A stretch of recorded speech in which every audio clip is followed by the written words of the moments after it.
Olá, meu nome é Luísa Almeida, eu sou estudante de História na Veiga de Almeida e nessa videoaula eu vou falar um pouco sobre a colonização portuguesa que ocorreu aqui no Brasil e no final eu vou fazer uma pequena comparação assim entre essa colonização portuguesa e a espanhola e a inglesa que ocorreu aqui na América também e que eu já tratei num podcast onde o link vai ficar aqui embaixo.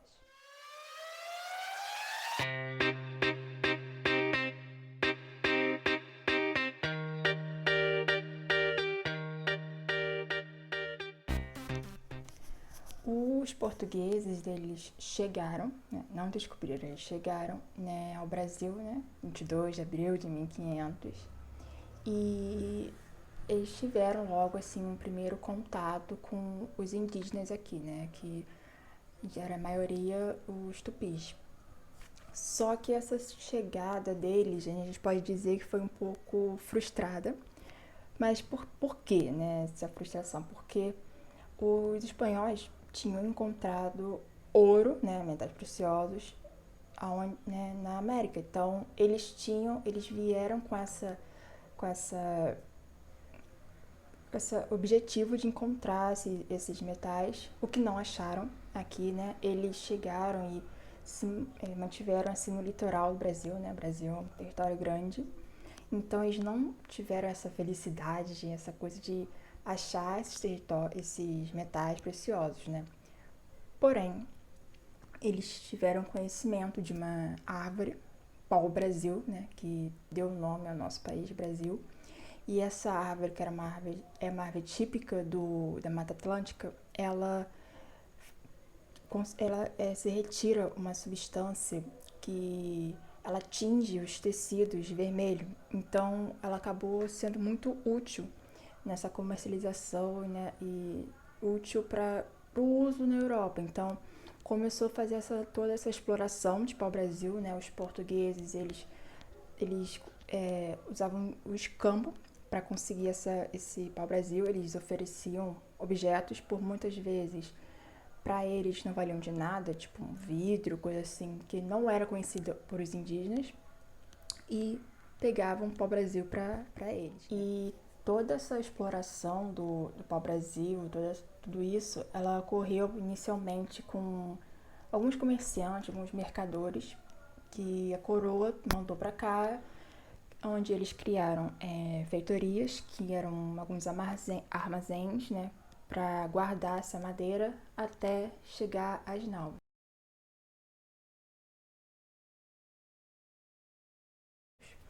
Né? Então, assim, nos primeiros 30 anos, assim, até 1530, Portugal meio que ignorou o Brasil, essa colônia, exatamente porque ela não tinha produtos, não tinha algo lucrativo para oferecer. Então, meio que não priorizou, não teve nenhuma importância, né? Não fez nada de relevante. Só que, né, a partir de 1531, as coisas meio que mudaram e a coroa portuguesa acabou enviando a primeira expedição, uma das primeiras expedições ao Brasil, essa colônia, para iniciar exatamente uma exploração mais profunda. E por que de repente assim, né? A colônia ela estava sendo meio que tinha riscos de invasão dos franceses, né? Os franceses eles traficavam, né, de forma ilegal o pau-brasil, né? Quando viram isso, né? Queriam invadir o território, né? Invadir a colônia Brasil. Então Portugal, né? Mesmo que não estava aproveitando mas não queria deixar escapar, mandou, né, uma expedição para conseguir defender esse território, conseguir não deixar que invadissem e tentar explorar ainda mais com mais feitoria. E a partir daí foi que começou oficialmente a colonização, porque aí iniciou esse primeiro sistema de administração da colônia. Essa colonização finalmente assim deu forma, deu formato, e foi com as capitanias hereditárias que foram 15 capitanias, né, divididas entre 12 donatários. E o que eram essas capitanias?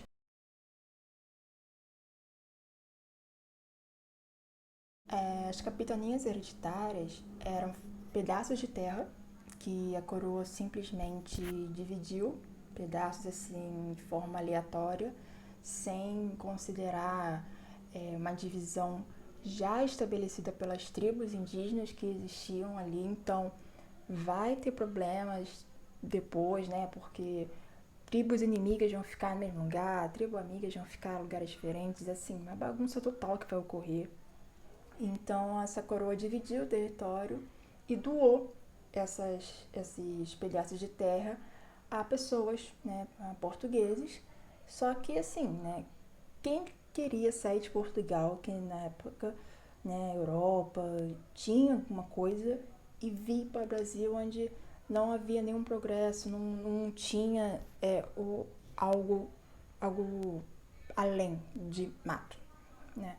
Então, não teve nenhum interesse assim de pessoas ricas, de nobres que pudessem investir aqui. Então, vieram vários comerciantes para poder fazer essa administração. E e essa administração assim, ela foi feita como, né? Como que ocorreu tudo isso, né? O documento mais importante que a gente pode falar sobre as capitanias foi o foral, que literalmente dava praticamente um poder absoluto aos donatários, né? Eles tinham, eles podiam julgar que eles quisessem, eles tinham que fazer a defesa da sua área, eles tinham que converter os indígenas, qualquer pessoa que estivesse ali deveria ser convertida ao cristianismo, deveriam administrar a economia daquele lugar, né? Seja por, né, cultivo de alguma coisa, de algodão, de trigo, pecuária, qualquer coisa assim. Eles praticamente eram unidades separadas que faziam o que quisessem, vamos dizer assim, né? Só não podiam receber impostos que iam para a coroa, mas sim, podiam escravizar quem quisessem, podiam doar pedaços de terra a outras pessoas na sua capitania, para outra pessoa produzir alguma coisa assim. Então, assim, foi quase que um poder absoluto. Não existia algo centralizado, era cada um por si, não existia comunicação, não existia assim nada do tipo. Era as 15 capitanias, os 12 donatários, e só que mesmo ela sendo assim de extrema importância, a gente tem que reconhecer isso, né? Porque ela oficializou essa colonização portuguesa. Ela teve falhas, né, de organização, falhas administrativas, que acabou que se desfez todo esse sistema, né? Teve essa resistência indígena que muitos é, donatários saíram dos seus lugares, das suas capitanias, por conta da guerra com os indígenas, né? Como eu disse, separaram aleatório, então né, não tinha assim como fazer uma defesa interna, externa, enfim, era uma bagunça total, né? Mas como falhou isso, a coroa tinha que dar um jeito, né? Portugal tinha que dar um jeito, e foi em 1548 que eles fizeram um novo sistema, um sistema mais centralizado, que era o governo geral, onde haveria um governador que ficaria aqui nessa colônia e ele representaria os interesses da coroa portuguesa, né? As capitanias ainda iriam existir, só que elas iriam ser elas iam responder a esse governo geral, esse governador que iria responder à coroa, né? Capitanias, é, governo geral e a coroa. E, né, as primeiras mudanças que começou a gente que percebeu, né, nessa colonização foi a vinda do primeiro governador, que foi Tomé de Souza, e ele já chegou, já construiu, fundou a primeira capital da colônia, que foi São Salvador, né, que hoje é Salvador. E junto com ele também vieram os jesuítas, que são personagens assim principais dessa história do Brasil toda.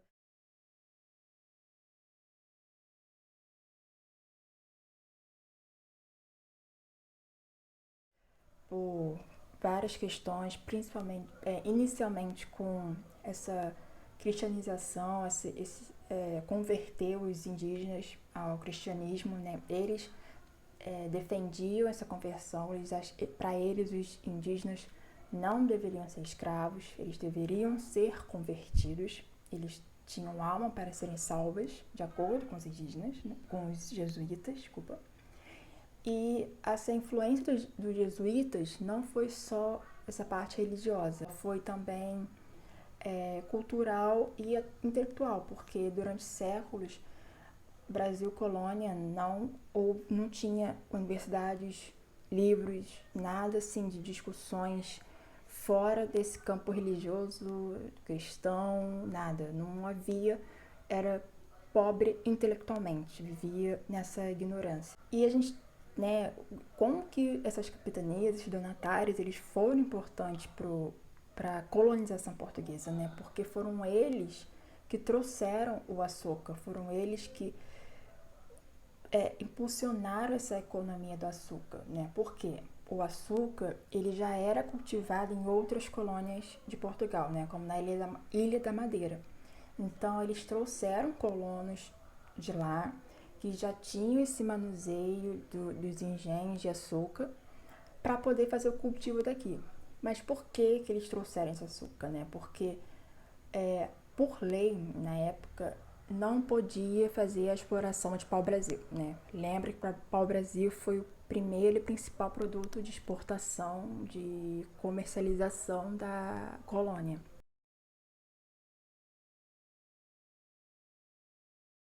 Então, com açúcar, eles podiam ganhar dinheiro, né? Lucrar, fazer essas coisas. E principalmente então no Nordeste, onde tinha um clima mais favorável, uma terra melhor, foi que iniciou a construção dos primeiros engenhos de açúcar. E como o açúcar, na época, ele era muito valioso, ele valia bastante na Europa, a coroa viu essa oportunidade, a coroa portuguesa, viu essa oportunidade e começou a ela mesma tomar controle dessa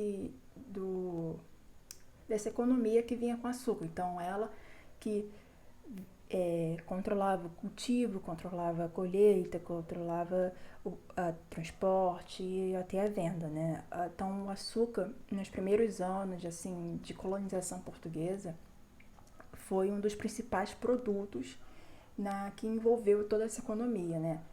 Então, mas além dele, havia outras atividades, né? Tinha o cultivo do tabaco, do cacau, também produzia aguardente, né? A famosa cachaça. Por isso que cachaça é uma bebida tão tradicional do Brasil, porque vem desde desse século XVI, essa produção de aguardente. Outra coisa que impulsionou essa economia toda na colonização foi o ouro, né? Os portugueses, depois de séculos, né, 1700, né, início de 1700, finalmente veio essa descoberta do ouro e foi pelos bandeirantes, um dos principais assim personagens um pouco controversos na história do Brasil,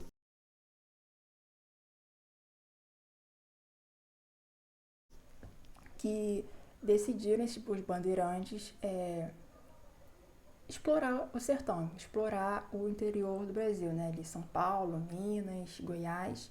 E foi quando eles acharam as minas de ouro, de diamantes, e que iniciou esse boom, essa febre do ouro. Então, muitas pessoas que saíram do litoral do Brasil, onde onde todo mundo ficava, a habitação na colônia era totalmente litorânea, então foi muita gente pro litoral, vieram de Portugal tudo ali para buscar o ouro. E foi quando a coroa portuguesa viu, né, meio que achou o seu tesouro e que ela começou a ser mais rigorosa.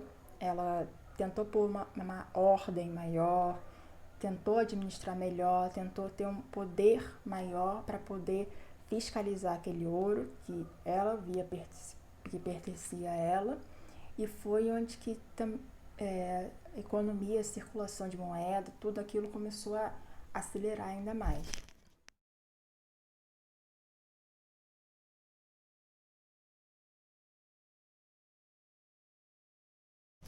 E para toda essa economia girar, a gente tem que ter a mão de obra, né? Então, durante a maior parte do século XVI, nos engenhos de açúcar, a principal mão de obra escrava foi os indígenas. Os indígenas eram quem trabalhavam nos engenhos. Só que gradualmente ela foi substituída por africanos escravizados.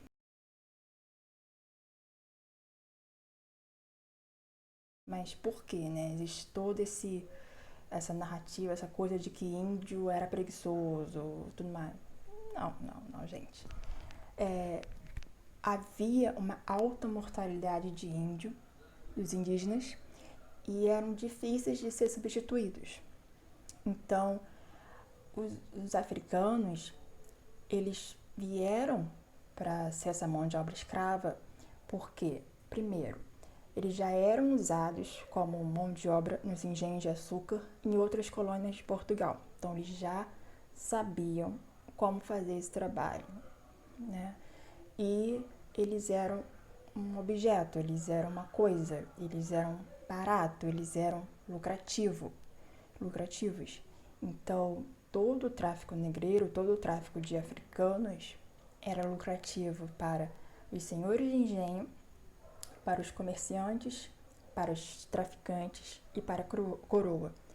Então, era algo barato e facilmente substituído. Se um escravo africano morresse, era fácil você pagar por outro. Então, foi um comércio, uma comercialização de escravos que acabou criando uma dependência do Brasil a esse tipo de mão de obra escrava.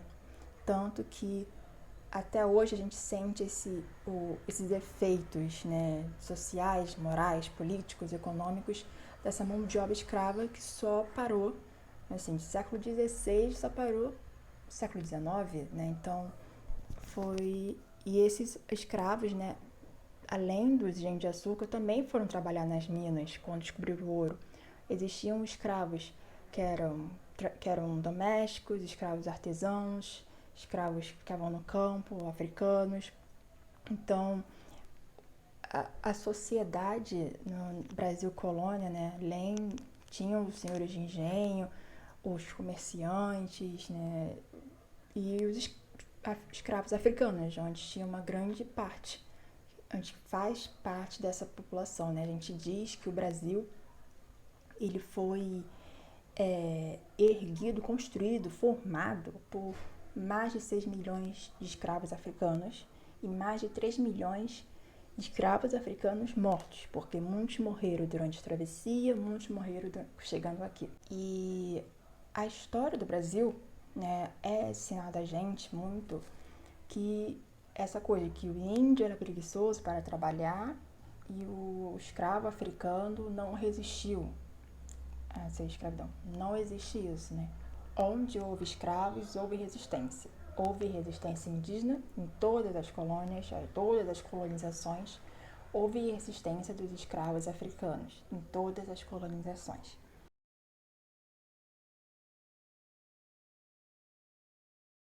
Então, e a maior simbologia que a gente tem desse papel, dessa resistência dos escravos africanos aqui no Brasil é o Quilombo dos Palmares, que é localizado na Serra da Barriga, né, entre Alagoas, Pernambuco ali, e que a gente conhece assim como que mais resistiu durante bastante tempo. Ela começou a ser construída, ser erguida em 1602 e só foi destruída em 1694.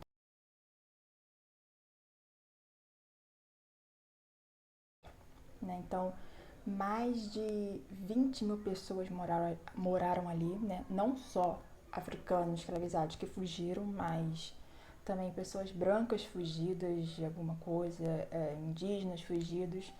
e havia mais de 6.000 casas ali. Então é um grande símbolo de resistência junto com seu principal líder, que foi o Zumbi.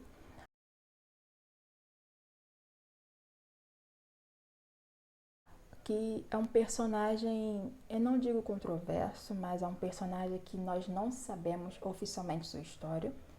Né? Muitos dizem coisas diversas sobre eles, mas é um personagem da história da colônia do Brasil, da história do Brasil. E ele foi morto em 1695, né, logo depois que foi destruído o Quilombo dos Palmares. Então, para finalizar essa videoaula, assim, a América, né, ela sofreu com essa colonização, com o colonialismo. Então, a gente pode apontar algumas coisas parecidas que aconteceu de um lugar a outro. Por exemplo, a gente pode dizer sobre os escravos africanos que tanto no Brasil quanto nas colônias do sul dos Estados Unidos ocorreram. Né? Existe essa comparação de um lugar para o outro. Usar os indígenas para catequizar, para escravizar primeiramente, e depois, com os jesuítas, catequizar, foi muito utilizado no Brasil e nas colônias espanholas, né? Mas, assim, diferentemente, vamos dizer assim, o Brasil foi uma colônia por bastante tempo para o comércio. Não tinha esse desejo de habitação. A habitação só, vamos dizer assim, depois que a família real veio para o Brasil, em 1808, né? 3 séculos depois. Então, diferente da colonização espanhola, onde eles já encontraram metais preciosos, já começaram a construir cidades, universidades, tudo. E aqui no Brasil não. Foi uma colonização diferente. Então não adianta a gente fazer essa comparação de e se, porque é totalmente diferente, contextos diferentes. Aqui tinha um produto, lá tinha um outro, aqui tinha um jeito de fazer, lá tinha um outro, então não tem como fazer o que foi melhor, o que foi pior, né? Não tem como. Então assim a gente finaliza, espero que tenham gostado e até a próxima.